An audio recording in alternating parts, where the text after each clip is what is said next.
Se abre la sesión.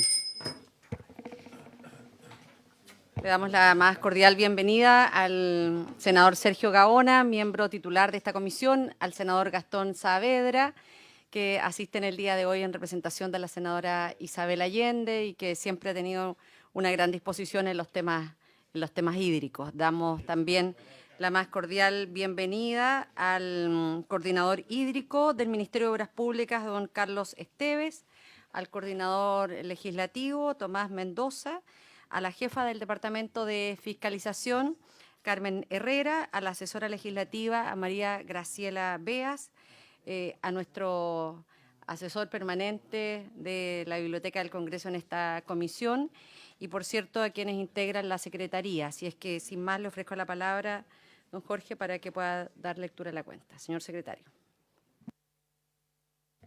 Muchas gracias, señora presidenta. Ha llegado un oficio del señor director nacional del SAC, mediante el cual, cumpliendo lo dispuesto en glosas de la ley de presupuesto, informa sobre actividades relacionadas con el programa de gestión y conservación de recursos naturales renovables, en especial programa de recuperación de suelos. Por otra parte, por razones de agenda, la señora ministra de Obras Públicas se ha excusado de concurrir a esta sesión, pero se ha informado que en su representación asistirán las personas que figuran en la lista de invitados, esto es don Carlos Esteves, don Tomás Mendoza y, como decía usted, señora presidenta, la jefa del Departamento de Fiscalización, señora Carmen Herrera, y la señora legislativa, señora María Graciela Beas. Eso, señora presidenta. Muchísimas gracias. ¿Ofrece la palabra sobre la cuenta? Senador Gaona, tal vez, si no hay temas sobre la cuenta ni temas varios, antes de... ¿Varios? Sí, presidente, en varios. Yo quisiera recordar el compromiso de votar el proyecto de ley que modifica la ley PUSU, que ya escuchamos a todos los que teníamos que escuchar, ya estuvo Medio Ambiente acá, y entiendo que está para votación en general y particular. Entonces, me gustaría saber, presidenta, si se va a poner en tabla y cuándo va a ocurrir ello, porque además tiene que ser analizado por la Comisión de Medio Ambiente, de acuerdo a lo que hemos estado conversando con la senadora Isabel Allende, para verlo en esa comisión también. Entonces, no sé si, presidenta, tiene bien usted en la próxima sesión poder, porque falta solo la votación, ponerlo en tabla para la próxima sesión, al principio de la sesión, para antes de continuar con este proyecto, digamos, porque es solo votar ya, pero yo creo que ya están todos los temas dichos en esa materia. Muchas gracias. Sobre el proyecto, lo que señalamos en la sesión pasada es que nos tenemos que ceñir por las urgencias. Teníamos dos proyectos, el que ya esta comisión ha despachado a la sala en respecto a la modificación del Código de Agua, el artículo 314, que tenía discusión inmediata, el proyecto que vamos a iniciar la discusión en el día de hoy, que también tiene que ver con las capacidades de fiscalización de la DGA, tiene urgencia suma. Por lo tanto, nosotros lo que hemos estado haciendo es cumplir a cabalidad el reglamento. De la última intervención de la ministra de Medio Ambiente y del encargado de Economía Circular, se solicitaron, para mayor abundamiento de este proyecto de ley, los estudios y los informes de los cuales ellos dieron cuenta en la presentación. No hemos recibido por parte de la Secretaría información de que estos documentos hayan llegado. Tal vez, a la luz de la solicitud del senador Gaona, sería bueno insistir con el Ministerio de Medio Ambiente para que hagan llegar estos estudios que son importantes y por lo tanto concurrir en la votación del proyecto. La sesión siguiente, de regreso de la semana regional, vamos a colocar en votación este proyecto de ley, que vamos a iniciar la discusión en este momento. Esperamos que para esa fecha ya tengamos los documentos para que a la sesión subsiguiente podamos entrar en la votación de ese proyecto de ley. Sí. Este proyecto está en... Sí. No, solamente quería recordar. Este proyecto que tenemos... Le voy a dar la palabra al senador Gaona. Sí, organícela. No, claro, pero senador Gaona. Oiga, me parece bien, presidenta. Yo conversaré también con la ministra para que le ponga celeridad a esos informes, dado que también requieren celeridad en la discusión del proyecto de ley que modifica la ley 19.300. Entonces, hemos tenido muy buena voluntad en la Comisión de Medio Ambiente para acelerar esa discusión y espero que haya esa misma voluntad también en la Comisión de Recursos Hídricos por parte del Ministerio de Medio Ambiente. En segundo término, este proyecto de ley que vamos a ver ahora, entiendo yo que tengo una pequeña confusión de esto está en segundo trámite. Sí, segundo trámite. ¿Eso qué significa? ¿La discusión en general no se ha desarrollado todavía en este proyecto? No, esta es la primera sesión, Entonces hay vamos a posibilidad escuchar. de tener invitados, además del Ejecutivo y todo Sí, eso. Ya. sí. Perfecto. Ya. Y por eso que hoy invitamos también a la jefa de fiscalización.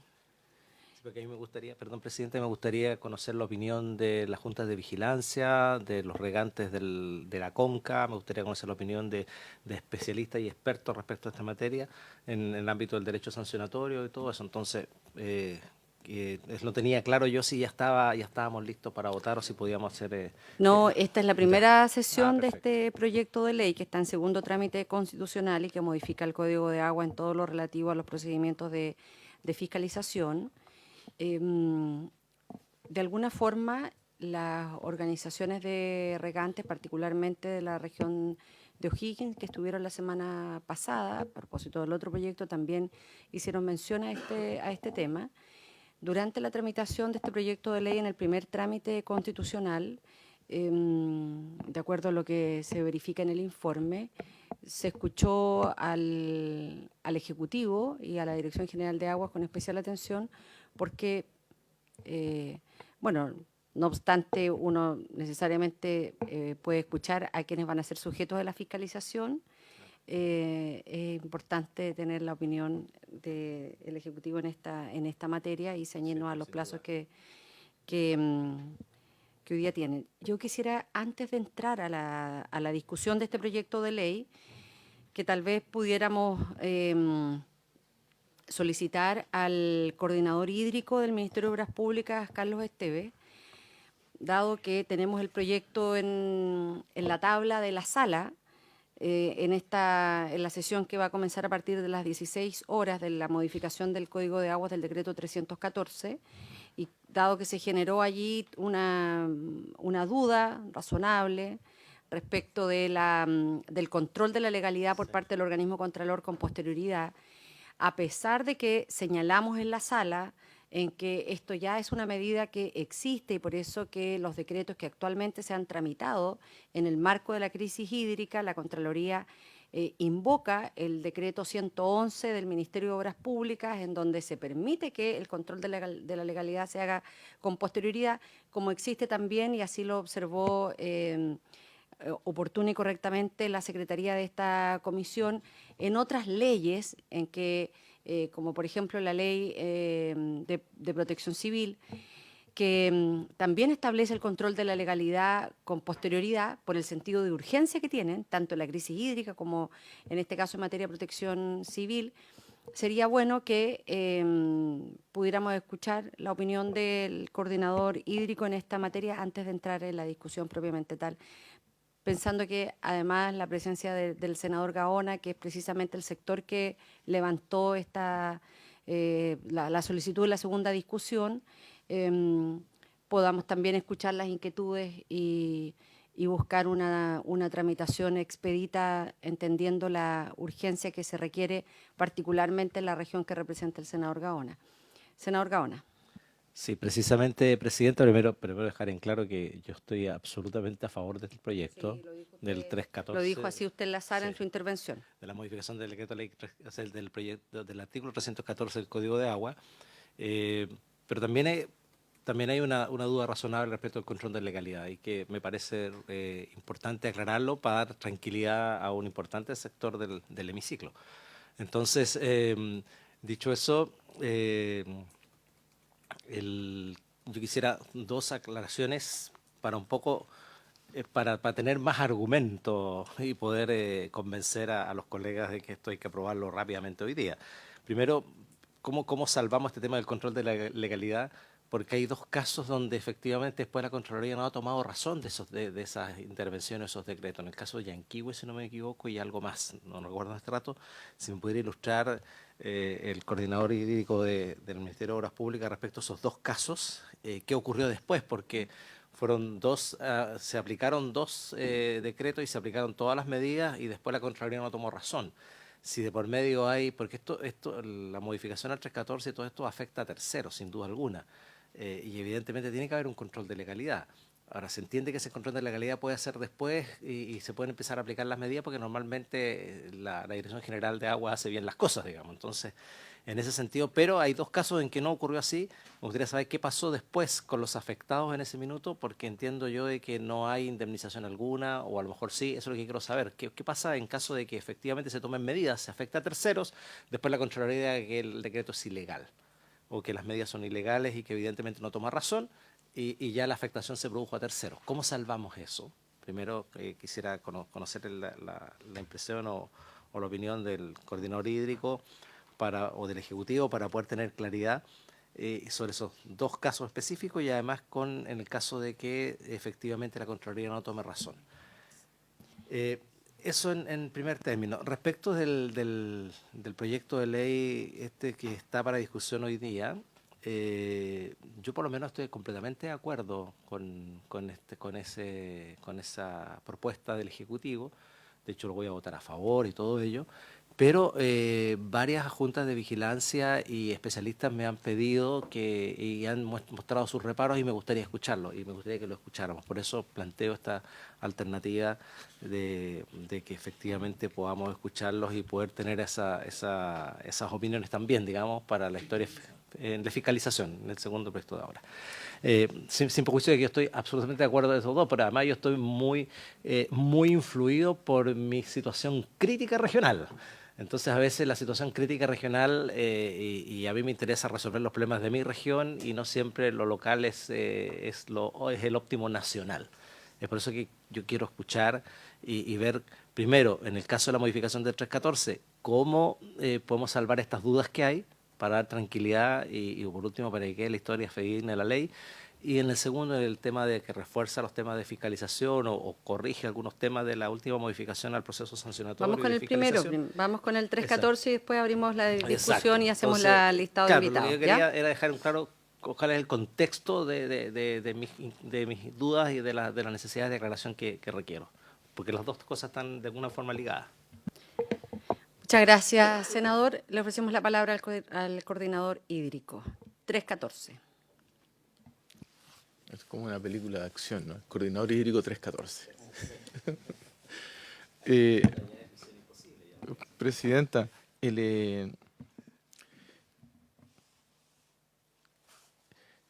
verdad de que situaciones como la que hoy se vive en la región de Coquimbo, uno podría decir que no representan al país, pero yo tengo mis dudas de que no representan al país. ¿Ah? Porque siempre hay quienes siguen creyendo de que vamos a volver a la normalidad. ¿Ah? Y que no hay cambio climático, y que no hay cambios tendenciales, etc. Efectivamente, cuando originalmente se dictó el 314, cuando ya se estaba acabando el papel calco en la máquina de escribir del artículo en los años 80, se comenzó a discutir este artículo como una excepción. Luego, con la modificación que se hizo recientemente, se profundiza en este artículo, en el 314. Entonces, quiero recordar esto para que no se nos olvide. ¿Qué es lo que se profundiza? Lo primero es que hay un cambio en que deja de ser una evaluación que hace la DGA de la excepcionalidad de la situación. Ya no es lo que evalúa, porque ante la excepcionalidad de la situación, en algún momento en la región de Coquimbo o en Atacama, alguien va a tener que decir esto ya no es excepcional. Y en consecuencia no corresponde contar con un decreto de este tipo. Y en consecuencia lo que se hace es que se cambia por la gravedad de la situación.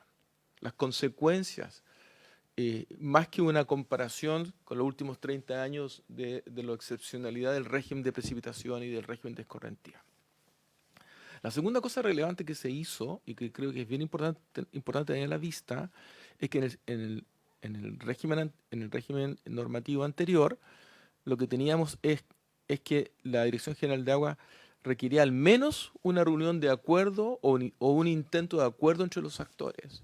Y si no, podía intervenir. Intervenir. ¿Ah? Han habido pocas ocasiones de intervenciones, pero esto significa que es la Dirección General de Agua o el gobierno quien se hace cargo y contrata a los celadores, a los que levantan, suben con puertas, etc.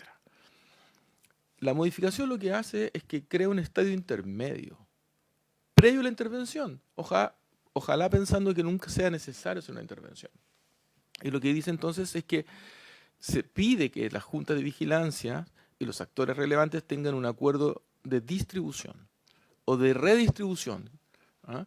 Y esto, idealmente, ellos lo deben tener antes de que lleguemos a la situación. Pero si no lo tienen, cuando se llega a la situación en que hay una declaratoria de escasez hídrica, se les da un plazo para que tengan un acuerdo de redistribución.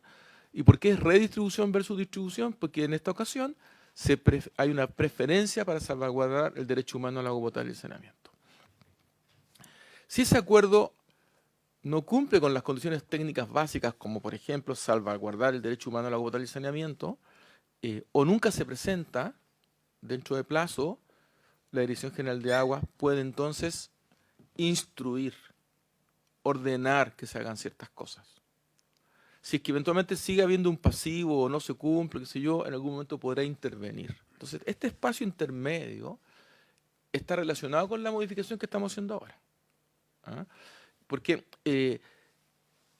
lo que se dice es que en el 314 y se agrega, como ustedes saben, que también la DIRGEA pueda pedir acciones a administradores de obras estatales de desarrollo del recurso. Que los hechos prácticos hoy en día se refieren a grandes embalses construidos bajo el amparo del decreto con fuerza de ley 1123 por la Dirección de Obras Hidráulicas. Pero está escrito, ¿y por qué se habla de obra estatal de desarrollo de recursos? Porque ese es el lenguaje que tiene el DFL 1123, el propio código se refiere a aquello, pero además pensando nosotros que en el futuro, si tenemos plantas desaladoras multipropósitos u otro tipo de infraestructura, también pueda eventualmente aplicarse igual cosa.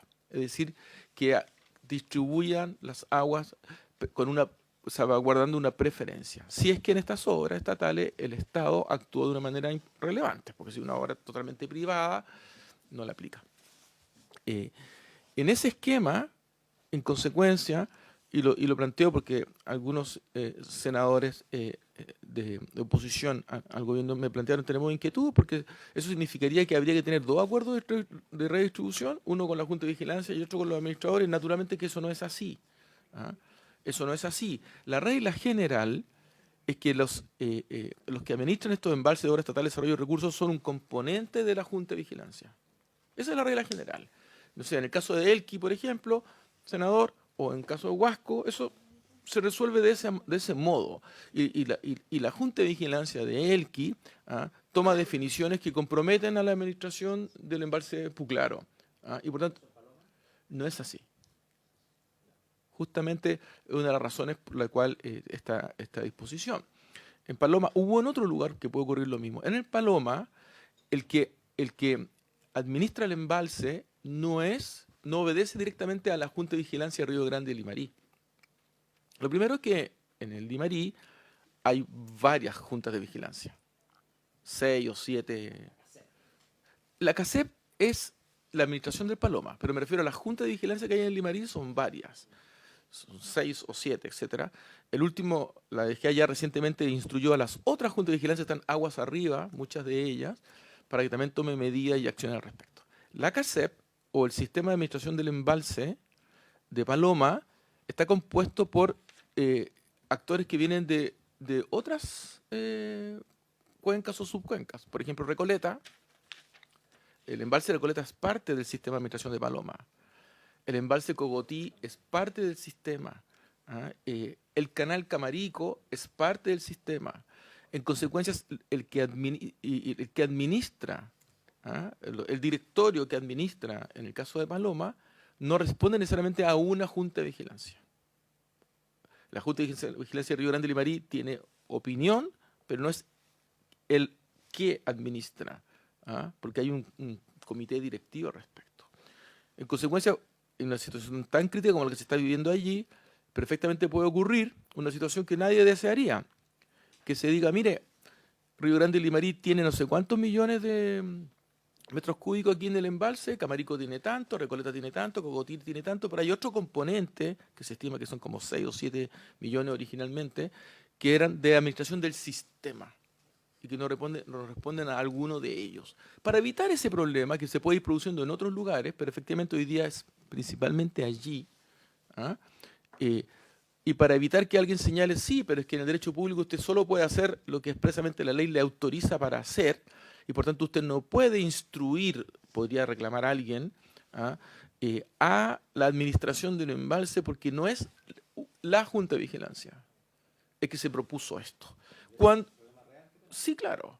Entonces, cuando coinciden en que la Junta de Vigilancia y la administración puede ser el mismo, naturalmente la Dirección General de Agua no va a solicitar a la administración algo diferente. También el administrador del embalse puede ser la DOH. O en el caso de Paloma, el propietario es la DOH. Tiene el 99,99% de las acciones, pero el administrador son privados. ¿Ah? Entonces, en este escenario, que aquí lo que se busca es completar todas las posibilidades para cuando se tome alguna medida que eventualmente ante una situación que sea aún más crítica a la que hoy se tiene allí o en otro lugar del país, ¿ah? Tener una buena base. ¿Ah? Ese es el principal fundamento. En el otro componente, que es el que se refiere a la Contraloría General de la República, entonces, como dos datos. El primer dato, hasta abril de 2022, siempre se hizo de este modo. O sea, siempre la Contraloría General de la República tramitaba esto, entraba en vigencia el decreto supremo, ¿ah? Porque aquí lo que estamos hablando es los antecedentes que componen el informe técnico que prepara la Dirección General de Agua para la dictación del decreto supremo, ¿cierto? Y estos antecedentes, junto con el decreto en sí mismo, hay una revisión, un análisis por parte de la Contraloría en su toma de razón. Y en estos antecedentes podría ocurrir, como el caso que usted está planteando en el sur del país, ¿ah? De que algunos de estos antecedentes estuviesen mal formulados. ¿Ah? Yo me pongo en otras circunstancias. Imaginémonos que estamos en Atacama o en Coquimbo, en el mismo caso y que el decreto de escasez hídrica vence el 6 de julio y las condiciones climatológicas son las mismas o peores. Y la DGA lo que dice lo prorrogo. O saca uno nuevo, pero el mismo día, de manera tal de mantener una continuidad de acciones. Entonces vamos a tener que esperar 5 días, 10 días, 15 días, para que en ese lapso de tiempo vamos a señalar que entonces, a pesar que ya veníamos con un decreto de escasez hídrica y que hay eventualmente o una prórroga o un nuevo decreto, tendríamos un lapso de tiempo en que no tenemos las atribuciones legales para actuar. A mí me parece esto insólito. Insólito. Es decir, si alguien está pensando algo en esta materia, al menos que se piense solamente respecto de un lugar donde es su primera declaratoria. ¿Ah? Como tema, ¿no? Lo segundo es que la propia institucionalidad de la Contraloría, ¿ah? A la que nosotros respetamos y apreciamos en su rol, primero nos dicen, oye, por alguna razón a ustedes se les desapareció del articulado del 314, ellos nos dijeron, mira, y tuvimos que buscar una fórmula para poder hacer que entren en vigencia, ¿ah?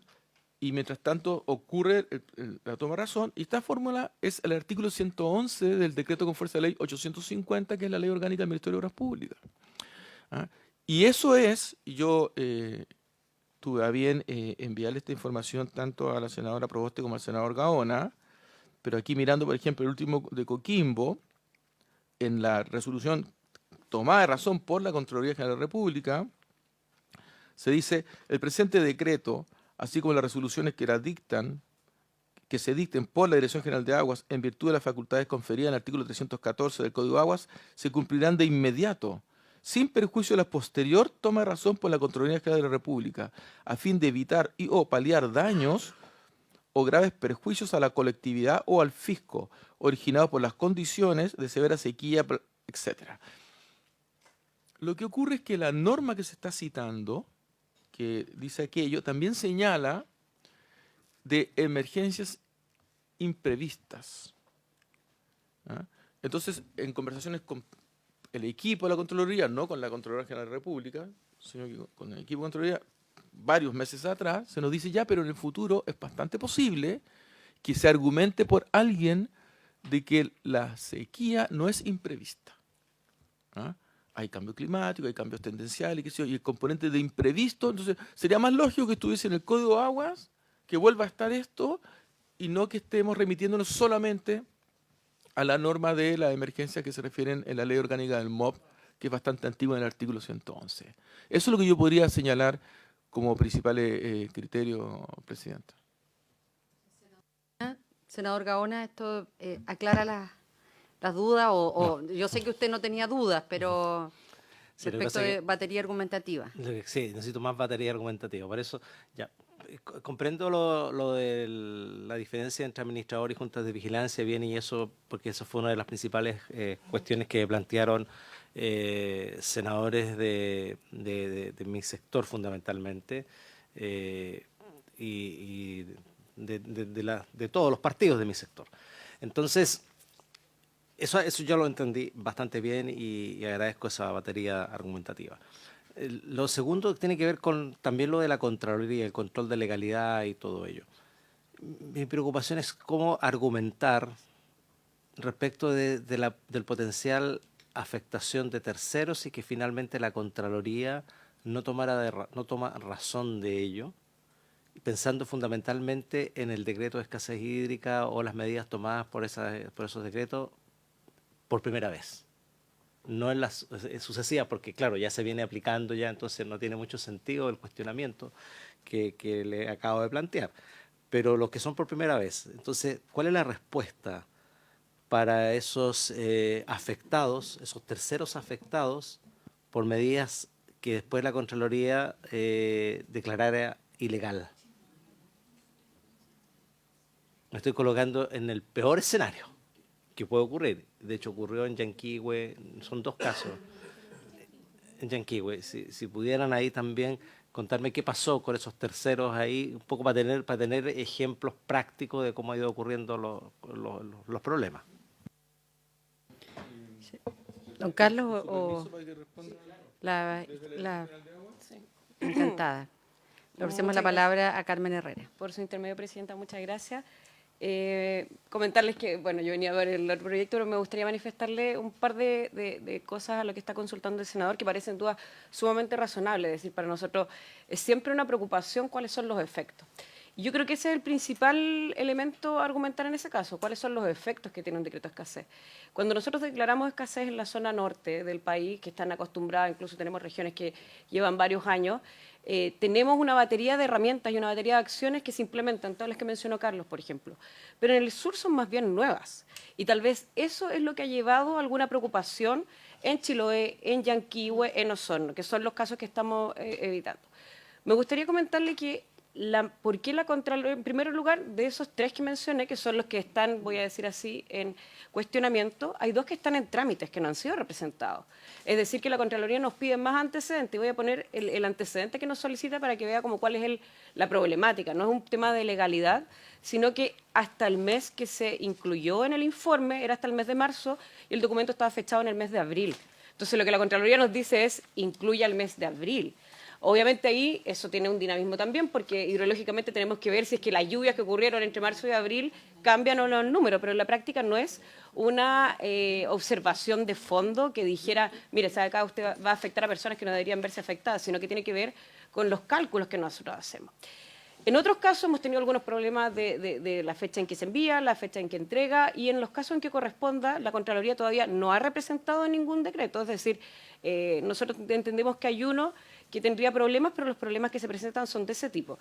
Pero poniéndonos en el peor caso, que es lo que usted señala, es decir, esos decretos fueran representados, las primeras acciones que se toman no son las medidas más dramáticas, que son las que te ha planteado Carlos. Por ejemplo, intervenir una organización de usuarios para nosotros es la última opción, es decir, intentamos todas previamente.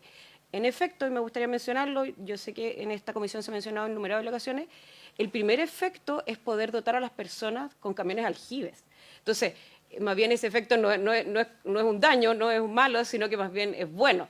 Luego de que eso ocurre y cuando no se está pudiendo cumplir con esa obligación, es cuando se empiezan a implementar medidas de otra índole. Por lo tanto, desde mi perspectiva, senador, si es que la Contraloría llegara a representar que el peor de los casos, que aún no ha ocurrido, pero en el peor de los casos, el tiempo que transcurre para nosotros implementar una medida que pudiese generar consecuencias, tal como una intervención o la suspensión de las atribuciones que tienen las organizaciones de usuarios, transcurre suficiente plazo como para que la Contraloría nos pueda representar en el caso que existiese un problema de legalidad. Pero como le mencioné, los problemas hoy día no son eso. Y en segundo lugar, los problemas o los efectos que generan los decretos de escasez, los primeros, los que no puedo ponerme en el caso en que siempre va a ser en el sur, pero justamente ahora que están en el sur nos tienen que ver con la intervención de una organización de usuarios. Por lo tanto, también están muy alejados en el tiempo como para que llegasen a producir un efecto. Y en el caso en que eso ocurriera, que es el peor de los efectos, por supuesto que nosotros no vamos a intervenir si es que no tenemos o no contamos, digamos, con ese respaldo de la Contraloría. Para nosotros tiene que ver un poco con que los efectos son escalados y los efectos que tienen consecuencias contra terceros, como por ejemplo podría ser un acuerdo de una organización de usuarios o en el caso de intervención, la verdad es que son muy posteriores. Y quiero decírselo con mucha honestidad, nosotros promovemos que primero sean las organizaciones de usuarios las que lleguen a un acuerdo, no nosotros intervenir. Entonces, para que llegue a ocurrir eso, de verdad tiene que ocurrir un transcurso del tiempo, digamos, muy alejado, que no está tampoco dentro de lo que nos ha planteado Contraloría.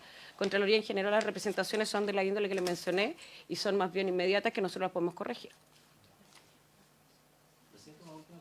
Senador Gaona. En el caso de que se presenten indicaciones hoy día en la sala, porque puede ocurrir, yo creo que una de las indicaciones por respecto al control de legalidad de la Contraloría, que eso es un poquito la que está más en discusión, puede venir por la vía de que no tenga aplicación inmediata el decreto de escasez hídrica, sino que se dé un plazo a la Contraloría para pronunciarse con la herramienta del silencio positivo, silencio administrativo positivo. Y darle, por ejemplo, 7 días a la Contraloría. ¿Eso realmente es viable que la Contraloría pueda pronunciarse en 7 días respecto de un decreto de escasez inicial, no los de continuidad? ¿Es viable eso? ¿Que la Contraloría pueda pronunciarse en 7 días? Lo que pasa es que además a mí me parece que una indicación... Sí, claro, pero a mí me parece que además una indicación, y yo en eso le ofrecería la palabra a la Secretaría, tiene características de inadmisibilidad porque les estamos dando colocando una exigencia a un organismo que además es un organismo autónomo. Entonces, yo le pediría a la Secretaría 2 cosas. Uno, no conocemos, esto es una lucubración, no conocemos el tenor, pero si una indicación fuera de estas características, en mi opinión, no pasa el examen de admisibilidad. Pero además, si es que la Secretaría nos puede ilustrar respecto de otras leyes que utilizan este mismo mecanismo de un control posterior. Señora Presidenta, efectivamente, usted misma ayer lo hizo presente en la sala. Por un lado, evidentemente, no corresponde a esta Secretaría pronunciarse respecto a la admisibilidad de indicaciones que se presenten en la sala. Uno podría decir, bueno, efectivamente... Sí, claro, porque acuérdense que hay que ser muy prudente en la vida. Pero claro, si uno lo apuran, uno dirá, claro, efectivamente se está modificando la ley orgánica constitucional de la Contraloría y se está estableciendo una obligación al Contralor que no existe, fijándose un plazo que no existe en estos momentos para la toma de razón. En cuanto a lo que sea la señora Presidenta... Es como pedir decirle es inadmisible. Eventualmente, claro, podría estimarse que está en ese escenario. Hay fundamentos bastante plausibles. Ahora, respecto de lo otro que adelantó la señora Presidenta, a propósito de la ley 21.364 que establece el Sistema Nacional de Emergencia y Protección Civil y crea la Agencia Nacional de Protección Civil, el Congreso no estimó que el artículo de esa ley que habilita justamente a dictar decretos con control posterior, esto es el artículo 22, funciones del Director Nacional, que establece que las medidas señaladas en los números de este literal podrán llevarse a efecto de inmediato, sin perjuicio de que se proceda posteriormente a cumplir el trámite de toma de razón, un caso igual, similar. Bueno, el Congreso no estimó que esa norma fuera una norma orgánica constitucional, y la Contraloría, al hacer su examen de control preventivo de constitucionalidad, se pronunció respecto de las normas que sí se habían calificado como orgánicas constitucionales, pero no solo eso, sino que además se pronunció respecto de otras normas y no emitió ningún pronunciamiento respecto de ese artículo. No se pronunció, y hizo un control no solo a las normas que se estaban calificando como orgánicas constitucionales, así que no hizo ningún reparo respecto a esa norma. Bueno, eso es lo que se vio ayer por la presidenta que lo dijo. Muchas gracias. Ya hay más elementos a la batería argumentativa, así que esperamos le vaya bien al senador Gaona. Sí, don Carlos. Gracias, presidente. A mí me preocupa que cuando vamos respondiendo dentro de las limitaciones que tenemos en nuestro sistema normativo a urgencias o emergencias, y espero no ser ofensivo con esto, nos pongamos filosóficos.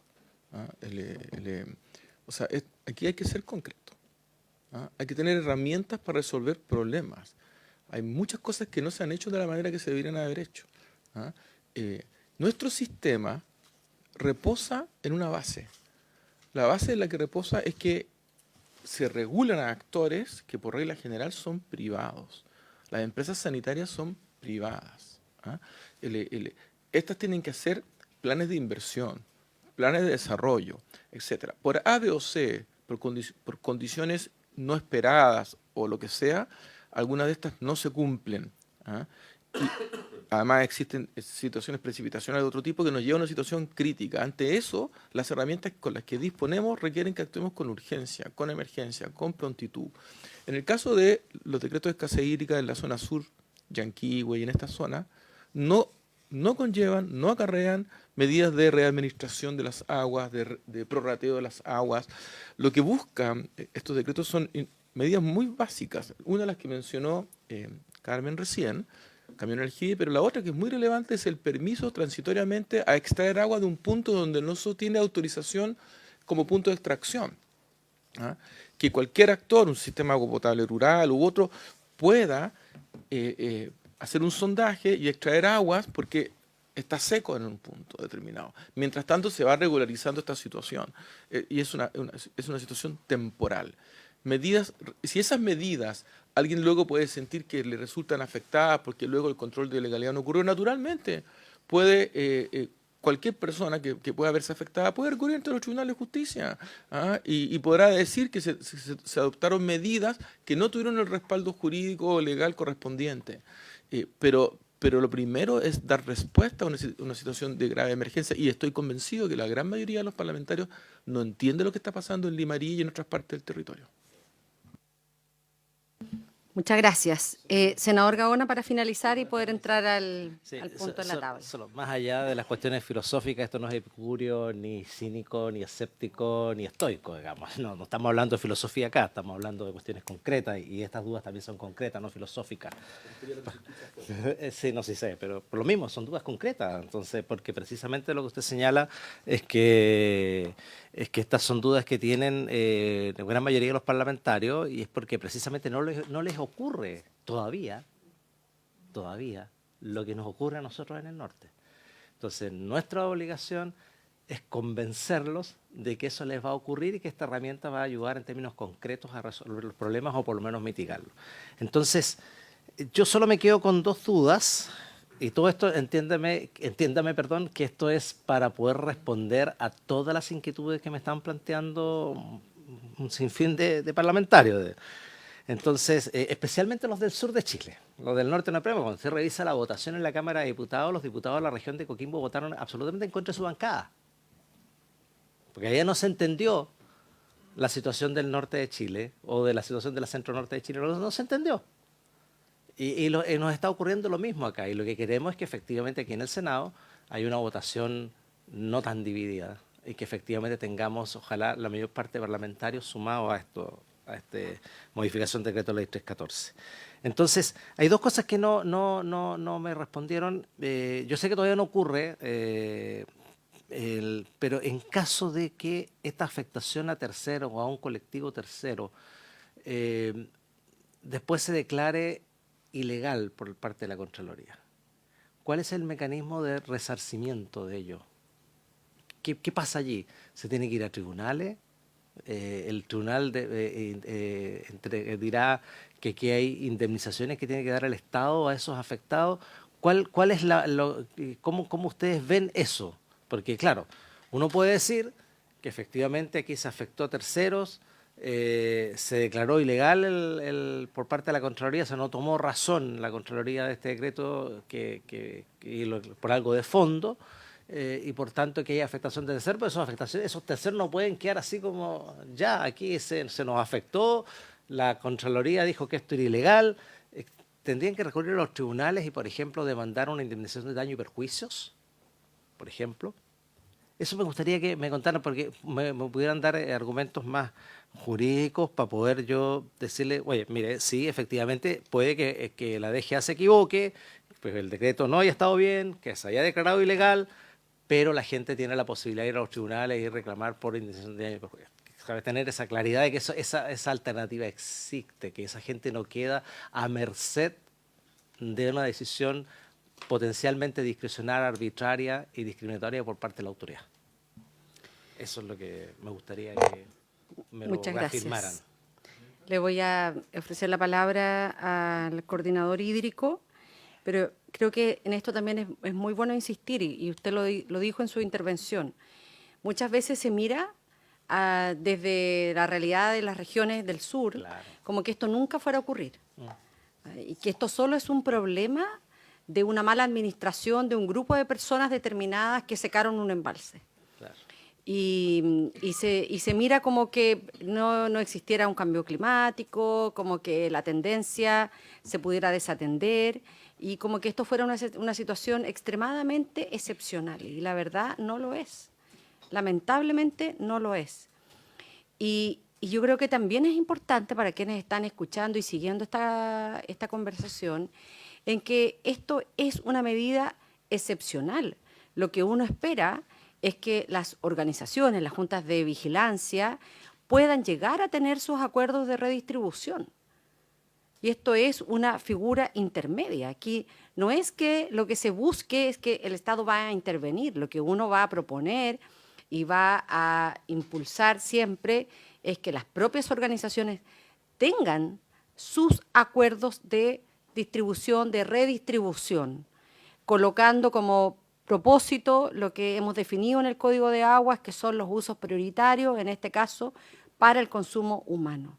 Y por lo tanto, esta es una medida intermedia, que de alguna forma también, espero yo, motive para que las organizaciones busquen estos espacios de encuentro, de conversación, de búsqueda de acuerdos, y a lo mejor como antes no existía ninguna figura intermedia, esto de alguna manera también va a empujar para que las propias organizaciones, frente a la gravedad y las consecuencias que se están viviendo, busquen estos acuerdos de redistribución. Eso. Carlos. Tal cual. Presidenta, Para que se pongan de acuerdo. ante la inquietud del senador Gaona, y agradezco además que precise y se ponga en todas las posibilidades. Lo primero es que la regla de la posibilidad de que pueda solicitarse una indemnización que existía en el 314, antes de la reforma del Código de Aguas, nunca se utilizó. Nunca llegó a puerto. Sin embargo, el inciso penúltimo actual, vigente, establece una regla general y luego establece una excepción. O sea, la regla general, la leo, dice: todo aquel titular de derechos que reciba menor proporción de aguas que la que le correspondería de conformidad a la disponibilidad existente, tendrá derecho a ser indemnizado por quien corresponda. Esa es la regla general.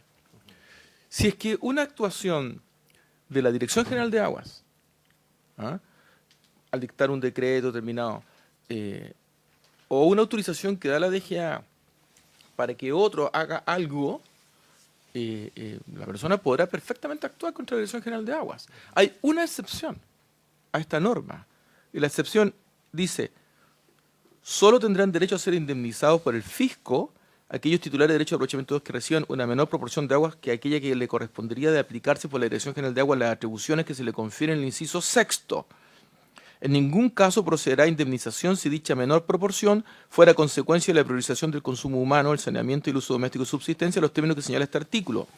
Si es que alguien determinase de que no aprobó el control de legalidad y en consecuencia se tomaron decisiones, esas decisiones no se tomaron en el tenor de lo que señala este artículo, porque finalmente esas decisiones se tomaron fuera de la norma propuesta y regulada en el 314, y en consecuencia aplican las normas generales de indemnización y de actuación ante los tribunales de justicia. Entonces yo creo que eso es fácil de explicar y fácilmente entendible. No sé, Carmen, si quieres complementar algo. No, lo mismo, que aplica las normas generales de la indemnización. Eso. Solo aplica lo del Código de Aguas en caso de que no se afecte el consumo humano. Claro, es decir, y solo respecto al fisco, eso es lo que dice. Sí, solo respecto al fisco. ¿Ah? En ninguna parte dice aquí que alguien no pueda eventualmente demandar a otro actor o a la sanitaria, sino que dice que al fisco, si es que la menor proporción recibida es porque se priorizó el consumo humano. Ahí no hay indemnización que valga, pues. Eso es lo que dice el Claro. texto. Sí. Pero en el resto, son los tribunales de justicia los que pueden actuar y decidir. Naturalmente esperamos no llegar a situaciones de ese tipo, pero hipotéticamente uno podría llegar y por eso lo respondemos así. Muchísimas gracias. Sin más, en esta breve introducción, vamos a iniciar la discusión del proyecto de ley en segundo trámite constitucional que modifica el Código de Aguas en lo relativo al procedimiento de fiscalización y vigilancia por parte de la Dirección General de Aguas, boletín 16.504-33. Le voy a ofrecer la palabra al señor secretario para que pueda hacer una breve relación del proyecto y con posterioridad le ofreceré la palabra a la jefa del Departamento de Fiscalización, señora Carmen Herrera, de Fiscalización de la Dirección General de Aguas. Don Jorge. Sí, brevemente, señora presidenta. Bueno, los principales objetivos de este proyecto son perfeccionar los procedimientos de fiscalización en materia hídrica, otorgando nuevas herramientas legales a la Dirección General de Aguas para el cumplimiento de esa tarea. Particularmente, eso quizás es lo que más se va a relevar, mediante la introducción de un procedimiento sancionatorio simplificado. Este proyecto consta de un artículo único, con 8 numerales y 2 disposiciones transitorias. Fundamentalmente, eso es lo más relevante para introducirse ya en los detalles que seguramente Carmen Herrera va a detallar. Muchísimas gracias, señor secretario. Le ofrecemos la palabra a la señora Carmen Herrera. Muchas gracias, presidenta. Por su intermedio, primero me gustaría hacer 3 prevenciones. La primera es que la presentación que voy a exponer ahora tiene pequeños cambios solo de formato, por eso que pueden detectarlo. Yo Presentación ya que les tenemos envié, cargada en exacto. nuestros Así pupitres. es, pero son leves, tiene que ver más bien con formato, así que no son de preocupación. Está muy bien este marco, la primera lámina está muy didáctica. No sé si es esa. No, la primera. No, la segunda. Le pido- No, la primera del contenido, quiere decir el lo voy a comentar en un senador minutito más, Gaona. senador. Muchas gracias, senador, se lo agradezco. Bueno, la segunda, Código de Agua, las sucesivas modificaciones de las Estamos ahí leyes mismo, y el estamos ahí proyecto. Es senador, un parado, digamos. la segunda prevención es justamente lo que usted señalaba. Nosotros esto lo hemos estado conversando con profesores expertos y en Derecho Administrativo Sancionatorio y con profesoras con quienes nosotros hemos desarrollado, digamos, muchísimo trabajo para hacer esta propuesta. Entendemos, por supuesto, que siempre pueden haber dudas, por lo tanto estamos abiertas a responderlas por las personas que lo estimen. Ya hay organizaciones que nos han hecho llegar y nosotros hemos ido respondiendo. Y la tercera prevención, por supuesto, es agradecerle a ustedes por el interés en este proyecto. Para nosotros, los fiscalizadores y fiscalizadoras que están presentes y que están escuchando y hacer esta conversación, este es un proyecto muy sentido, es corto, creemos que ajusta algunos elementos básicos, como les voy a exponer ahora. La primera lámina, que era lo que estaba planteando el senador, hace una pequeña relación respecto a la historia. Me gustaría comentarles que El Código de Aguas, claro, se dicta en el año 1981. El Departamento de Fiscalización se crea por resolución, no está en la orgánica de la Dirección General de Aguas, solo se crea en el año 2004 y recién en el año 2018, gracias a la ley 21.064, adquirimos un procedimiento de fiscalización previo a ello no existía, era un proceso absolutamente digamos que no estaba desestructurado, que no tenía normas. Algo fundamental que ocurre, y esto es muy importante entenderlo, es que recién desde el año 2018 las sanciones las aplica la Dirección General de Agua. Hasta el año 2017, año que yo ya estaba en la Dirección General de Agua, terminábamos una resolución diciendo vaya al tribunal para que se le aplique la sanción, cosa que por supuesto ocurría, yo diría, en un porcentaje cercano al 0. Es decir, hasta el año 2018 prácticamente no se aplicaban sanciones. Otra de las cosas que propone la ley 21.064 gradúa las multas, algo esencial para el procedimiento o para asegurar el principio de proporcionalidad de las sanciones, y establece algunas cosas, digamos, súper interesantes, como son los agravantes, cosas que también vamos a conversar y que a nosotros nos han servido muchísimo. Pero transcurrido este tiempo, nosotros también hemos detectado que hay algunas dificultades que obviamente queremos corregir y esperamos que esta sea la instancia. La ley 20.435 del año 2022 no generó, no contenía normas procedimentales y bueno, ahora estamos con este proyecto. En este punto me gustaría hacer hincapié que esto responde a un plan completo que estamos implementando. Nosotros desde el año pasado incorporamos muchas de sus regiones, más personas, las regiones de Atacama, la región de Coquimbo, tienen más funcionarios. Nosotros fue un compromiso que me tocó exponer acá. Nosotros ya avanzamos con eso, además avanzamos con nuevas tecnologías. De hecho, en los embalses de Puclaro, Paloma, nosotros hemos realizado batimetrías, que son acciones de alta índole técnica, digamos, que nosotros estamos desarrollando gracias a este plan de fortalecimiento de la fiscalización. Y nos quedaba este elemento que es la tramitación de esta ley.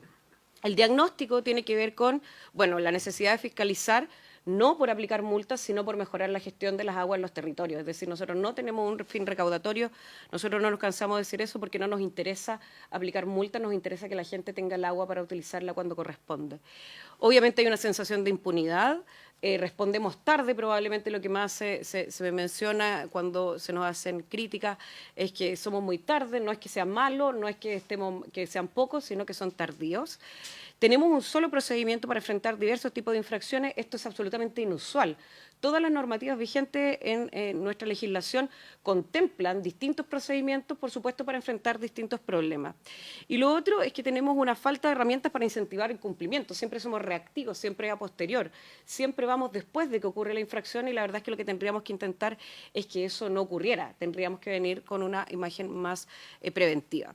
¿Cuáles son las propuestas que tiene este proyecto de ley? Bueno, primero un procedimiento, estas son las más grandes, por supuesto, las más significativas, un procedimiento simplificado, tenemos acciones de corrección temprana y luego tenemos nuevos mecanismos de notificación. Los objetivos son, bueno, regular los mecanismos de corrección temprana de inobservancias menores, que esto busca dar la oportunidad de que se corrijan.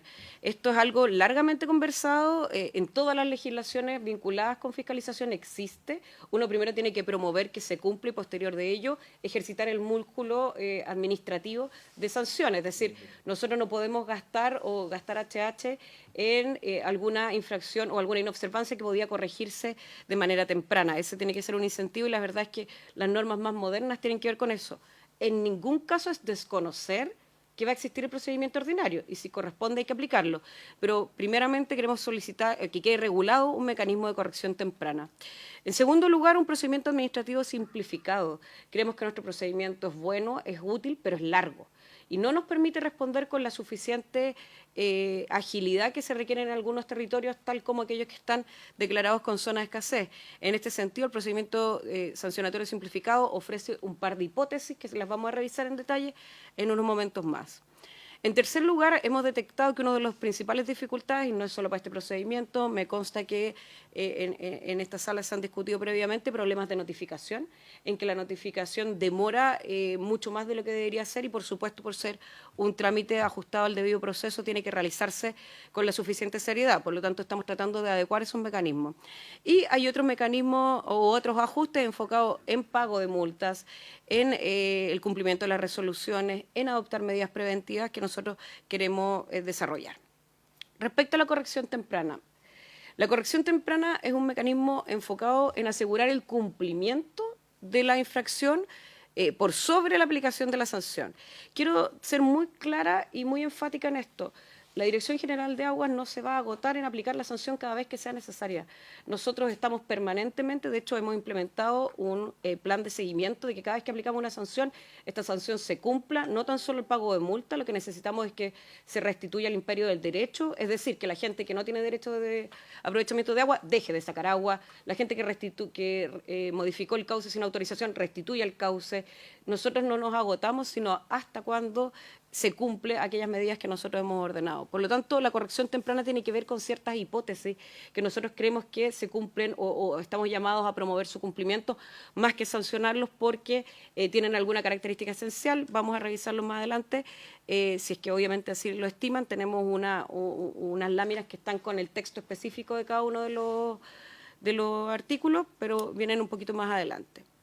Bueno, las infracciones que pueden ser objeto de este procedimiento tienen que quedar determinadas, no es cualquiera, no es a voluntad del fiscalizador o fiscalizadora, ni tampoco a voluntad de cualquier persona que quiera, digamos, ampararse en esta corrección temprana, sino que estas infracciones tienen que estar determinadas, por supuesto, con anterioridad, que tiene que ver con el principio de legalidad, por supuesto, propio de nuestro ordenamiento jurídico. Igualmente, ante el incumplimiento de las medidas que se le ordenen en esta corrección temprana, se procede con el procedimiento sancionatorio. Es decir, igualmente tenemos o vamos a llegar posteriormente, si es que esto no funciona o no se cumple, a generar el procedimiento sancionatorio. Respecto a el procedimiento simplificado de fiscalización, este es uno de los artículos más largos, tiene bastante contenido, por lo tanto yo creo que es aquel que requiere una mirada un poco más profunda. El objetivo de este procedimiento simplificado de fiscalización es introducir un nuevo procedimiento que nos permita enfrentar situaciones que requieren una respuesta con mayor agilidad. Esto en ningún caso elimina el procedimiento ordinario, sino que lo complementa.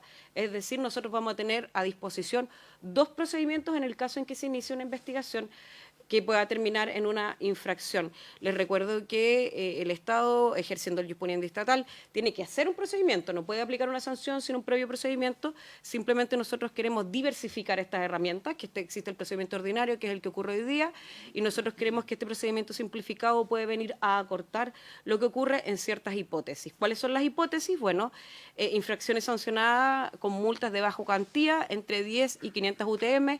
Por ejemplo, este ha sido un comentario, que tan bajo es esa cuantía. Bueno, nosotros hacemos la comparación con nuestras mismas sanciones, es decir, entiendo que 500 UTM probablemente no es una baja cuantía para algunas personas, por lo pronto para las personas naturales, pero efectivamente es baja cuantía en relación a nuestras propias multas, las multas que puede imponer la Dirección General de Agua.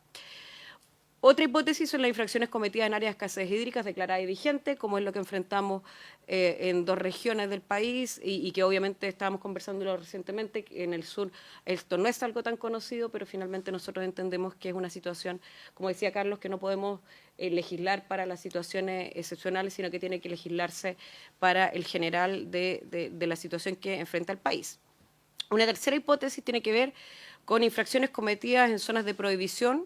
Les recuerdo que cuando un acuífero se declara con zona de prohibición es una medida extrema, es una medida que ya contempló algunas medidas anteriores y que efectivamente cuando ya no existe disponibilidad se declara la prohibición. Por lo tanto, nosotros entendemos que en esas zonas también se requiere una actuación más rápida. Y la última son infracciones que no requieren inspección de terreno. Esto no es que no requieran un acta, esto no es que no requieran una constatación de la infracción. Hoy día el catálogo de infracciones que cuenta la Dirección General de Agua es bastante amplio y tiene infracciones que son de distinta índole, tal como el registro del software, la entrega de información, que son infracciones que no se requiere a terreno, puesto que su cumplimiento o incumplimiento se verifica en la revisión de algunos sistemas informáticos. Por lo tanto, entendemos que en ese procedimiento la evaluación es más objetiva, por lo tanto no requiere el análisis, digamos, que puede requerir, por ejemplo, una extracción de agua no autorizada, una modificación de causa. En este sentido, es más bien binario si es que ingresó o no ingresó. ¿Cuáles son los principales cambios que enfrenta este procedimiento? En comparación, por supuesto, con el procedimiento ordinario, se acotan plazos legales a su tramitación. Esto es lo principal, es decir, cuando existían 15 días, ahora se acota la mitad, algo bastante usual en toda la legislación. Y lo otro es que se omite la posibilidad de entablar trámites dilatorios, que en la práctica no aportan, digamos, a una mejor investigación, sino que más bien son trámites que son más bien actos trámite y que permiten solo la fluidez del procedimiento. Nosotros creemos, como le dije, Presidenta, senador, que efectivamente este es es el artículo más largo por lo pronto, pero que además es de nosotros de mucha utilidad porque vendría a promover este cambio. Me gustaría hacer el comentario, ustedes lo saben, probablemente en las regiones que ustedes representan, nosotros tramitamos muchísimos procedimientos de fiscalización, pero probablemente el tiempo en que le damos la respuesta es el que nos estaría faltando, por eso hacemos esta propuesta. Respecto a las notificaciones, esto es una modificación bien especial porque no apunta a los artículos que están enfocados en fiscalización. El Código de Agua regula la fiscalización desde el artículo 172 bis y siguiente. En este caso nosotros estamos modificando el artículo 139 que tiene que ver con notificaciones y es una notificación o modificamos el régimen general. Y lo que estamos haciendo es ajustarlo al nuevo artículo 46 que son las notificaciones a través de medios electrónicos, por supuesto, conforme avance, digamos, la vigencia de la ley. Sin embargo, establecemos una modalidad adicional para el procedimiento de fiscalización que estaría regulado en el artículo 172 bis y que tiene que ver con entregar una copia del acta a la persona que le recibe, que los guía, con quien interponer. Esto es bastante común, ocurre en otras legislaciones. Simplemente que esto, como no está en el Código de Aguas, nos generaba una complicación adicional, puesto que muchas veces después de hacer el acta de terreno teníamos que ir a las oficinas, que en algunos casos están en Santiago, y nos demoraba un mes y medio la notificación, solo para hacerle llegar el acta a la persona que era fiscalizada, cuando teníamos la oportunidad de entregárselo al administrador, al gerente, al capataz que nos hace la visita, sin prejuicio que la ley habla del representante legal, que por regla general están en las ciudades, que no es donde nosotros trabajamos más bien en la zona rural. Hay una norma transitoria que se hace cargo, por supuesto, de la entrada en vigencia de estas normas y que muy probablemente se va a ajustar de acuerdo a cuando esto entre en vigencia. Otros ajustes normativos, insisto, es un artículo único, son poquitos, no son más de 8, los artículos más trascendentales son los que acabo de exponer, pero hay otros ajustes normativos, por ejemplo, potencia el cumplimiento de las resoluciones, en términos de que las municipalidades pueden colaborarnos, y esto es cuando las municipalidades así lo estimen. Nosotros tenemos clara experiencia en que las municipalidades nos dicen, oye, yo tengo un eléctrico, yo tengo una retro, yo te puedo ayudar, pero dado que la ley no contempla esa alternativa, nosotros estamos dando la posibilidad, esto no es un hecho obligatorio, sino simplemente la posibilidad de que aquellas municipalidades que puedan colaborar con la ejecución de la resolución, no es durante el procedimiento administrativo sigue siendo íntegramente tramitado por la Dirección General de Aguas, pero una vez que instruimos una medida o una acción, es cuando recién nos podrían colaborar las municipalidades, si es que así lo estiman. Un segundo elemento es un incentivo para el pago de multa y un desincentivo para las acciones dilatorias. Nosotros tenemos otro problema, que es lo que demora la parte recursiva. Obviamente tenemos que velar por el principio de impugnabilidad, por lo tanto reconocemos y entendemos que siempre tiene que existir la posibilidad de que un administrado que se sienta afectado en sus derechos pueda recurrir a sede judicial, en eso no tenemos ninguna duda, pero en la sede administrativa nosotros queremos promover que este descuento se ajuste cuando precluya el derecho a presentar el recurso de reconsideración. Es decir, en lo que se puede entender es como el titular se allana y luego, si es que se allana, se le puede hacer este incentivo al 25% sobre la multa. Esto también es algo bastante usual. Voy a poner el ejemplo más clásico, que es la ley del tránsito, que si uno paga el parte rápidamente, luego le hacen un descuento importante. Por supuesto, estos son los elementos que nosotros estamos proponiendo sobre la mesa. Y lo último son las facultades más robustas ante la extracción de agua no autorizada. Me gustaría comentarles que si bien el tipo infraccional que nosotros más sancionamos es extracción de agua no autorizada, no es por el que más sancionamos. El que más sancionamos es modificación de cauce. Y acá, entendiendo que también hay algunas consultas de administrados o de particulares, me gustaría comentarles que nosotros entendemos que la seguridad jurídica es un elemento fundamental para el derecho administrativo sancionador. Es decir, nosotros no podemos, por ejemplo, crear nuevas infracciones, no podemos aplicar sanciones que no estén en el Código de Agua, y por eso mismo uno de nuestros principales objetivos, por supuesto, es proteger a los titulares de derecho a aprovechamiento de agua. Y en ese sentido es que estamos haciendo estas propuestas. Nuestro principal objetivo está determinado por el Código de Aguas, por supuesto, resguardar el consumo humano, por supuesto, el equilibrio entre las funciones ecosistémicas y las funciones productivas, pero también aquellos terceros que puedan sentirse afectados, tal como los titulares de derecho a aprovechamiento de agua. También es nuestro deber promover que se cumplan las normas para resguardar el ejercicio de sus derechos. Hay algunos artículos en detalle. Presidenta, no sé, nosotros habíamos tenido, los tenemos uno a uno, no sé si estiman ir revisándolo, los tenemos cada uno, si es que así lo estiman. Ok, entonces... Yo creo que esto es bien positivo porque a pesar de que es un proyecto de ley de artículo único, son hartos temas en un artículo único. Hay que, junto con felicitar la primera lámina del senador Gaona, es la creatividad para meter tantos temas en un artículo único. Yo creo... artículo único porque modifica un cuerpo legal.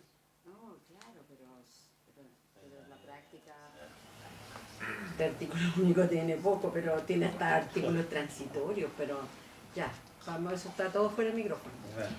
Vamos Vale. artículo por artículo, por favor. El artículo 138 es un artículo que está enfocado o que se refiere al cumplimiento de las resoluciones. Hay varios elementos, son todas las resoluciones, no son las resoluciones que sean de fiscalización. Esto es muy importante entenderlo. Y no hay un cambio, sino que hay una adición. Es decir, nosotros no estamos eliminando nada de lo que dice hoy día el artículo se refiere al cumplimiento de las resoluciones. La primera frase, por supuesto, es la más clara, que dice: el cumplimiento de las resoluciones de la Dirección General de Agua será de cargo de aquellos que deban ejecutarlas. Nos referimos a la Constitución de Derecho de Aprovechamiento de Agua, a la autorización de poder construir obras hidráulicas, cualquier tipo de resolución, tal como aquella que aplica una sanción. Nosotros no estamos modificando nada, sino que estamos incorporando un nuevo inciso que vendría a ser el cuarto, y que señala lo siguiente. Voy a leer solo lo que modificamos cuando no haya un cambio en el artículo. A petición de la Dirección General de Aguas, las municipalidades u otros órganos de la Administración del Estado, de conformidad con sus competencias, podrán ejecutar las medidas ordenadas de acuerdo a lo previsto en este artículo, en el artículo 299 ter o en otros artículos de esta ley. ¿Qué es lo que quiere decir este artículo? Que las municipalidades, cuando nosotros solicitemos o en una resolución se haya instruido alguna medida, insisto, para restituir el imperio del derecho, puedan apoyarnos, y me gustaría poner un ejemplo. Cuando nosotros ordenamos la paralización de la extracción, es decir, cuando decimos una persona no tiene un título jurídico que lo habilita para extraer agua, nosotros podemos instalar un sello. Permanentemente vamos a verlo, pero el sello puede ser alterado. Eso también implica un delito, pero en la práctica lo que nosotros queremos es menos trámite y más acción. Esa es la prevista que está dentro de esto. Entonces, en primer lugar, la municipalidad nos puede ayudar porque pueden hacer rondas, pero más importante, nos pasó con un ejemplo en la región de Coquimbo, en que una municipalidad puso a disposición una persona con conocimiento eléctrico. Entonces, lo que fuimos fue intervenir el panel eléctrico. Ya no el sello, sino que una persona, que es un funcionario de la municipalidad, que tienen funcionarios más variopintos, fue y nos ayudó a intervenir el panel eléctrico de manera de impedir que se siguiera utilizando. Yo quiero ser muy honesta, la posibilidad de que nuestras acciones y nuestras medidas se cumplan es difícil. Nosotros estamos permanentemente en acción. Exacto, entonces nosotros tenemos que tender a medidas más robustas que permitan que efectivamente se incumpla. El cegamiento del pozo, que voy a decir así, es como la inutilización permanente, solo se puede hacer una vez que está ejecutoriada la resolución. Por lo tanto, mientras existan los plazos para que se presenten recursos de reconsideración o reclamación, efectivamente pueden las personas presentar una solicitud de suspensión, o nosotros solo estamos autorizados para paralizar la extracción. La paralización, voy a decir así, es una inutilización esporádica, temporal, es decir, que uno puede volver a conectar los cables, que uno puede instalar la bomba, versus el cegamiento del pozo, que es una inutilización definitiva, que es, por ejemplo, llenar con bolones o soterrar el sondaje. Entonces, esas dos medidas tienen distintas, voy a decir así, tiempos. La última, esta que es, por ejemplo, llenar con bolones, que es con piedra, y inutilizar el pozo, solo ocurre después de que esté ejecutoriado. Por mientras, nosotros solo podemos ordenar la paralización de la extracción. Y esa es una medida en la que podrían ayudarnos las municipalidades. Nos ha ocurrido, las municipalidades nos han ofrecido su ayuda, simplemente nosotros no podemos tomarla porque no existe la ley que ampare que las municipalidades intervengan en nuestro procedimiento, aunque sea en la etapa de cumplimiento, porque recordemos que esta es la etapa de cumplimiento del procedimiento sancionatorio. Por lo tanto, lo que queremos hacer es reconocer esa posibilidad y, por supuesto, permitirle a las municipalidades, no obligarlas, sino que permitirles a aquellas que estén interesadas en hacerse cargo de esto. Otro caso muy emblemático es la restitución de los cauces. Por ejemplo, cuando existe extracción de árido, muchas veces la verdad es que existen experiencias de todo tipo, pero el extractor de árido ilegal sale corriendo. Entonces deja botadas todas las cosas, deja el cauce intervenido. Nosotros necesitamos movilizar las tierras a fin de que el cauce cumpla su función. Y en ese sentido también hay municipalidades que quieren implementar proyectos, y para que puedan implementar proyectos tiene que ver con esta posibilidad de que se les permita intervenir. Eso es lo que plantea el artículo 138. Voy a seguir. El artículo 139, que está, como dice la presidenta, este es el que tiene el transitorio, que tiene que ver con la intervención de la notificación. En la zona izquierda está el actual artículo 139, como pueden ver, es bastante añoso, hace referencia a los artículos 44 del Código de Procedimiento Civil. Esto es la doble notificación, claro. Claro, esta es una de las prevenciones que les comentaba. Y está al final, en la presentación que les envié, eran láminas que eran solo de apoyo, que ahora se las incorporé, digamos, para revisar uno a uno. Entonces, si siguen hacia abajo, exacto, si siguen hacia abajo, está. Exacto. Entonces, para todo lo que estoy presentando está en la lámina, solo que era, como les comenté, un problema de orden. Bueno, el artículo 139 hace referencia a estas formas de notificación bastante antiguas, que están bastante obsoletas, que han cambiado en todos los cuerpos normativos, pero todavía persistía en el Código de Aguas. No es una norma enfocada en fiscalización, es una norma que cambiaría, digamos, todos los procedimientos, pero tiene que ver con notificación, entre ellos el de fiscalización.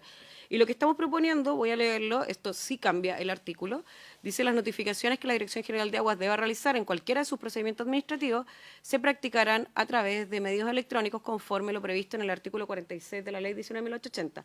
Es decir, esto viene a permitir o modificar lo que concierne a digamos, la ley de transformación digital, en términos de que tenemos que proceder con la notificación mediante un medio electrónico. Me gustaría desde ya hacer la prevención antes de llegar, para aquellos de los presentes que tengan dudas, que obviamente la vigencia de este artículo tiene que ver con la implementación y con las obligaciones que promueve la ley de transformación digital, y que eso está reflejado en el artículo transitorio.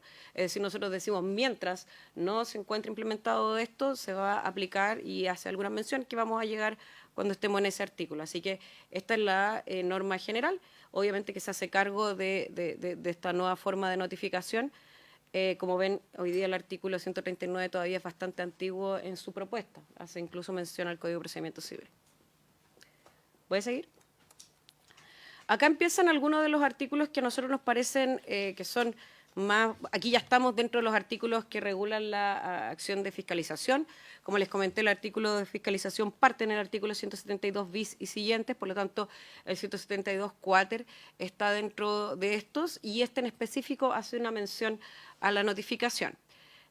Por si usted me dio, presidente, lo voy a leer a fin de que todos sepamos de lo que estoy hablando.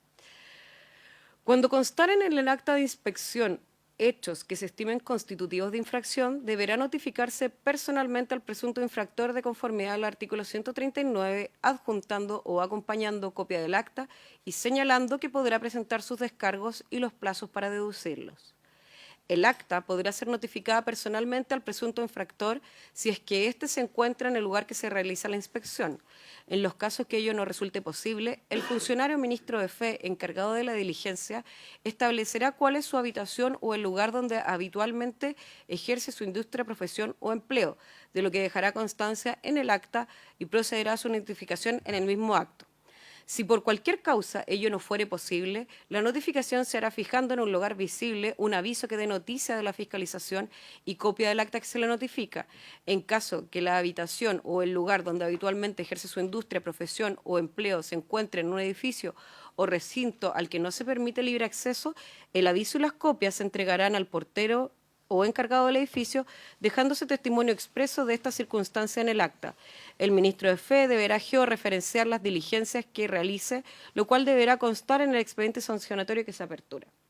Obviamente, este artículo viene a reconocer distintas situaciones que nosotros enfrentamos permanentemente. Quiero ser bastante clara en términos de que la notificación más perfecta es la notificación personal, por lo tanto nosotros intentamos ejercerla y ejecutarla permanentemente. Es la notificación que más se realiza. ¿Qué es lo que nos ocurre permanentemente? Es que muchas veces los representantes legales no están en el terreno y obviamente el caso por ejemplo, un desarrollo agrícola es bastante claro, pero me gustaría también poner otros casos, por ejemplo, el presidente de una empresa sanitaria o el presidente de una empresa minera que nosotros vamos a fiscalizar o el representante legal, por regla general, no está en la faena. Por lo tanto, esperar que nosotros lo notifiquemos posteriormente, entendiendo a esa persona como el presunto infractor, obviamente dilata innecesariamente trámite que para nosotros, no para nosotros, por supuesto, sino que en virtud del debido proceso es esencial. Por lo tanto, lo que nosotros acá estamos reconociendo son distintas hipótesis. Por supuesto que el elemento fundamental es la notificación personal y solo en los casos en que ello no sea posible, nosotros planteamos otras alternativas, entendiendo, por supuesto, que siempre debemos resguardar la notificación, puesto que ahí se traba la litis y la persona tiene la posibilidad de acceder y de conocer cuáles son los cargos que se le están formulando, cuáles son las infracciones por las cuales va a ser investigado y, por supuesto, que tiene que ver con su derecho a la debida defensa, por supuesto, de lo que se tiene que defender. Por eso hacemos tanto hincapié en este artículo, es decir, para nosotros la notificación es un elemento fundamental dentro del procedimiento. Este procedimiento, estamos hablando del procedimiento ordinario. El 172 quater está obviamente dentro del resto de los artículos que son parte del procedimiento ordinario. Oye, el inciso tercero, que si bien no está en azul, es nuevo también, ¿no? No, ¿No? ese está. Ah, que no está a la izquierda. Ah, claro. Quedó el inciso final, en caso en que no se hubieran detectado hechos constitutivos de infracción, se le entregará copia del acta al fiscalizado y se cerrará el expediente. Eso existe el día de hoy, que es un poco cuando nosotros vamos a terreno y efectivamente no se visualiza o no se verifica aquel hecho que fue denunciado o aquel que nosotros estamos investigando, procede que se cierre el expediente en ese mismo acto. Cuando existen algunos antecedentes que luego se circunscriben o se revisan, digamos, en gabinete también se hace, digamos, es algo, voy a decir inusual, porque por regla general detectamos algo que investigar. Lo que no es inusual es cerrar un expediente sin infracción, es decir, nosotros investigamos y en el procedimiento ordinario el presunto infractor tiene oportunidad, primero, de ejercer sus descargos y, en segundo lugar, de probarlo en un término probatorio.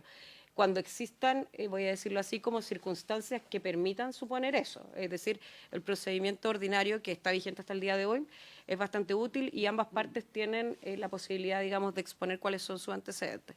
El inciso, insisto, en negro, hoy día está vigente, aunque no está en la parte inicial, pero está vigente. Voy a continuar. Ahora viene el artículo que yo les comentaba inicialmente, que puede ser uno de los más largos, que es el procedimiento simplificado, y aquí también hay una pequeña... Ahora tienen que volver a subir. Sí, vienen tienen que volver a subir porque esta lámina sí está dentro de las que se les envió. El artículo 172 septie señala lo siguiente: se aplicará un procedimiento simplificado de fiscalización a los hechos investigados en que se verifique una de las siguientes circunstancias. Como pueden ver, son 4 hipótesis. Las 4 hipótesis tienen naturalezas diferentes, por lo tanto, cada una de ellas puede ser comentada especialmente. Que sean sancionables con multas expresadas en los literales A, B y C del artículo 173 ter. Primeramente mencionarles que el artículo 173 ter es aquel que gradúa nuestras multas, establece varios literales, entre la A y la C son aquellas que llegan a 500 UTM, que como nosotros denominamos inicialmente, denominamos de baja cuantía, pero esto no quiere decir que nosotros creamos que es poca plata. Evidentemente es mucha plata, sobre todo si son 500 UTM. Sin embargo, son de las multas que son más bajas dentro de aquellas que nosotros podemos imponer. Por lo tanto, por eso le digo, ¿no? Son de baja cuantía comparativamente hablando con nuestras multas, porque yo sé, digamos, que ese ha sido objeto o ese es un tema que ha sido discutido. Y cuando decimos baja cuantía, en ningún caso queremos determinar que son menores o que son bajas, sino que la propia ley hoy día ha determinado que su sanción obviamente es menor. En la letra D, la verdad es que es sobre 500 UTM, pueden llegar hasta 2.000, y si es que efectivamente existe una reiteración, puede ser incluso duplicarse. La hipótesis número 2 es que se realicen estos hechos que estamos investigando en zonas de escasez hídrica declaradas y vigentes de conformidad a lo dispuesto 314 algo similar a lo que veníamos conversando en el tema anterior. Esto es muy relevante porque tiene que quedar, la constancia tiene que quedar cuando se realiza el acta. No es algo que se determina posterior, es decir, en todas estas hipótesis, cuando a una persona se le notifica el acta, inmediatamente se le notifica cuáles son los plazos que va a tener, cuál es el procedimiento que le va a regir. Esto no es a posteriori, esto siempre es a priori. Es decir, si yo, por ejemplo, verifico que existe una infracción en una zona declarada de escasez hídrica, yo le digo a la persona que este es el procedimiento, no es algo que la persona sea desconocido o algo que yo pueda aplicar posteriormente. El procedimiento que se aplica tiene que quedar determinado en el acta que se le notifica a la persona. Un tercer elemento, antes lo mencioné, en la zona de prohibición de conformidad al artículo 63, que tiene que ver con esta declaración por parte de la Dirección General de Agua en zonas donde ya no se pueden constituir nuevos derechos de aprovechamiento de agua y, como les dije, por lo tanto, nuestra labor de fiscalización se torna más relevante, por supuesto, para siempre velar por el equilibrio entre la función ecosistémica y las actividades productivas, para velar y resguardar el consumo humano, pero también para que aquellas personas que tienen derechos de aprovechamiento de agua legalmente constituidos puedan ejercerlo. Y el 4 es que no requieran realización de fiscalización en terreno, y en este caso les voy a poner 2 ejemplos.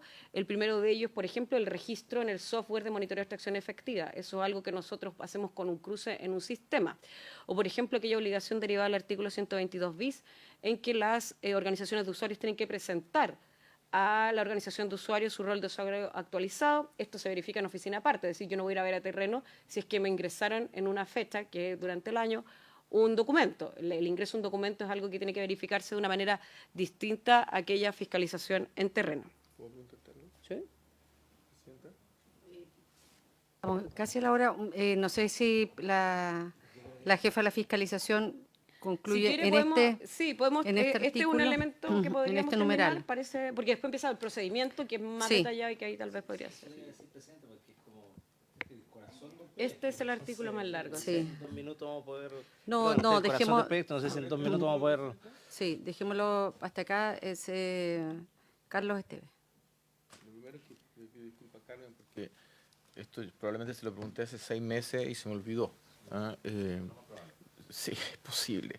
Pero en la redacción que tenemos aquí, en esta enumeración, es que se verifique alguna de las siguientes circunstancias. Entonces, ayúdame a recordar.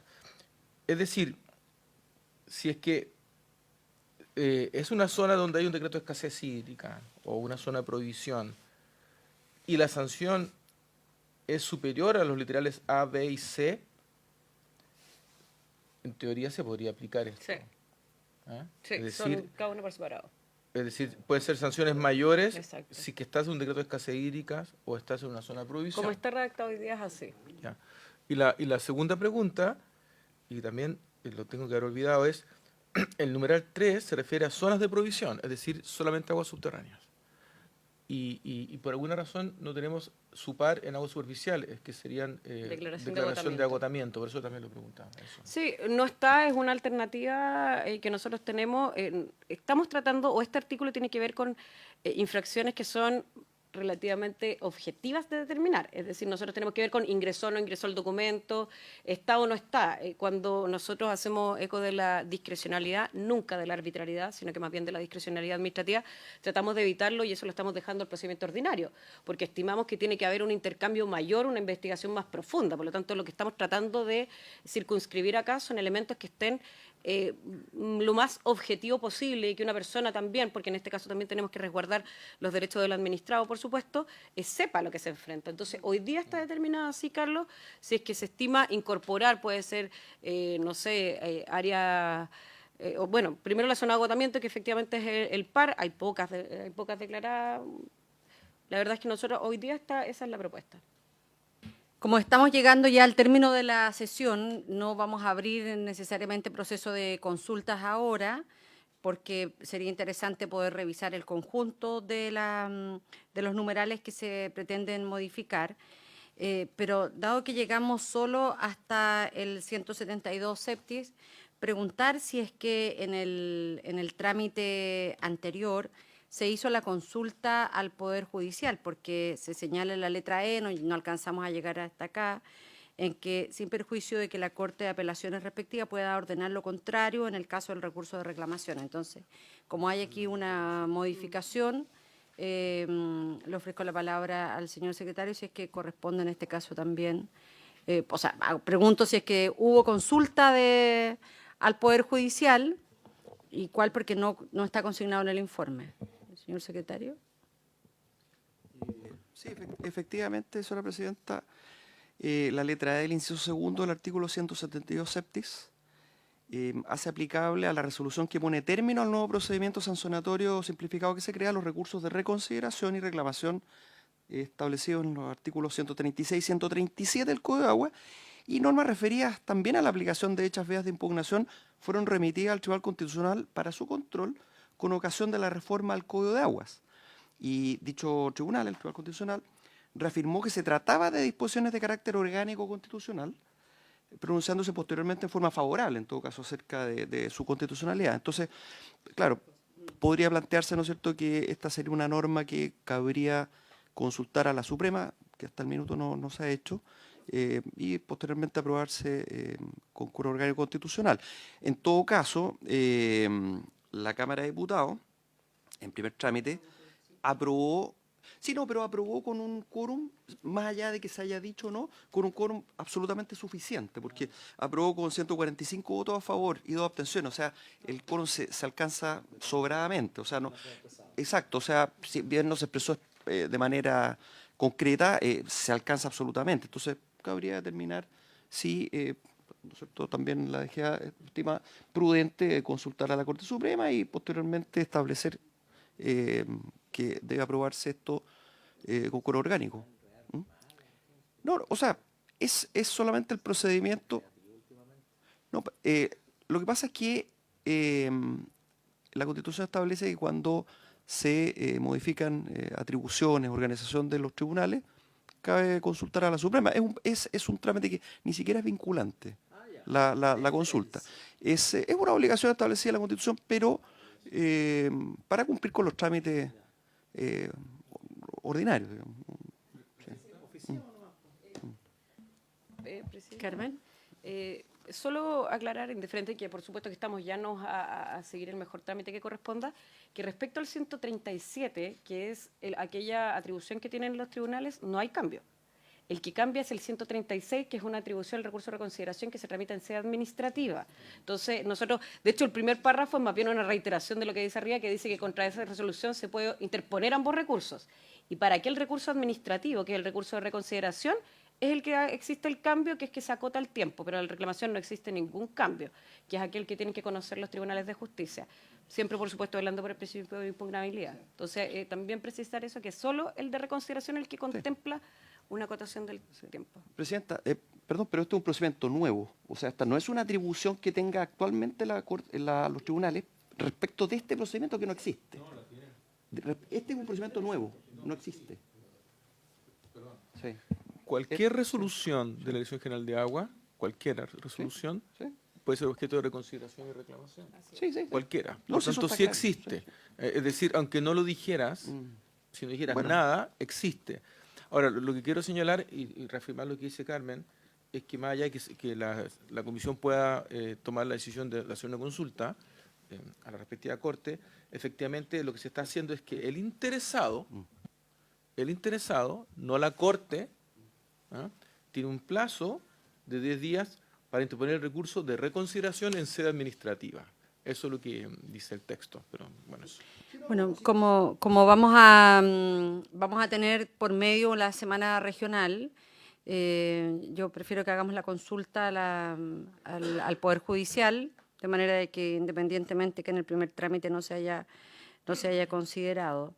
Y nos quedaron varias consultas en lo que va de la exposición de la jefa de fiscalización. La vamos a dejar invitada para la próxima sesión y desde ya le solicitamos a la Secretaría que pueda recabar a cada uno de los integrantes de esta comisión una propuesta de invitados. También, ya, nosotros haremos llegar y que quede constancia que el plazo para los invitados concluye el viernes de esta semana, ¿ya? Para que acotemos el proceso, entendiendo la urgencia que también tiene este proyecto de ley. ¿Presidente? Sí. Senador Gaona. Yo solo tengo 3 invitados. Ya hizo la tarea, muy Sí, bien. que es el presidente de la CACEP, que es el que administración del embalse La Paloma, del complejo Paloma, con los otros 2 embalses y todo lo demás. El siguiente es el experto en Derecho de Agua, Matías de Madrid, es director general de Aguas, y el Centro de Derecho del Agua de la Universidad Católica de Chile. Ahí están los teléfonos, todo para que puedan invitarlos en el momento que esté estime oportuno, presidente. Nosotros también haremos llegar en el día de hoy nuestra lista de invitados. Por haberse cumplido el objeto de esta sesión, esta se levanta. Muchas gracias.